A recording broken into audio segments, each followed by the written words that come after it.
எல்லை சாமியாக வனக்காவலராக இருந்த நமது ஐயா வீரப்பன் அவர்களினுடைய நினைவு நாள் இன்று.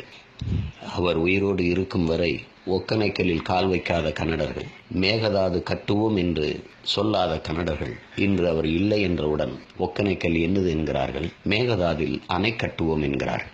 வீரப்பன் ஒரு மாயாவி, வீரப்பன் ஒரு திருடன், வீரப்பன் ஒரு கடத்தல்காரன், இப்படித்தான் தமிழ் மக்களுக்கு அறியப்படுத்தினார்கள். யானைகளை கொன்று தந்தத்தை கடத்தினார். சந்தன மர கட்டைகளை வெட்டி வித்தார். வித்தவர் காட்டுக்குள் இருந்தார்.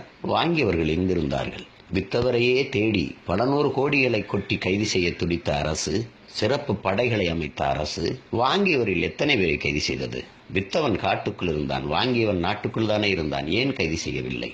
நாட்டை ஆள்பவர்களை சாராய ஆலைகள் வைத்து காய்ச்சி கொண்டிருக்கிற காலத்தில் காட்டுக்குள் வாழ்ந்தவன் சாராயம் காய்ச்சினானா, வெத்தலை வாக்கு போட்டானா, தேநீர் அருந்தினானா, சிகரெட்டு பீடி குடித்தானா, கட்டிய மனைவி தவிர வேறொரு பெண்ணின் நிழலை தொட்டானா, நாகப்பாவை கடத்தியவன் நயன்தாரா நமிதாவை கடத்தினானா? எங்குள பெண்களின் மானத்தை விசாரணை என்கிற பேரில் கெடுத்து அழித்தவனை தடுத்து காத்த மான மறவன் நமது ஐயா வீரப்பனார்.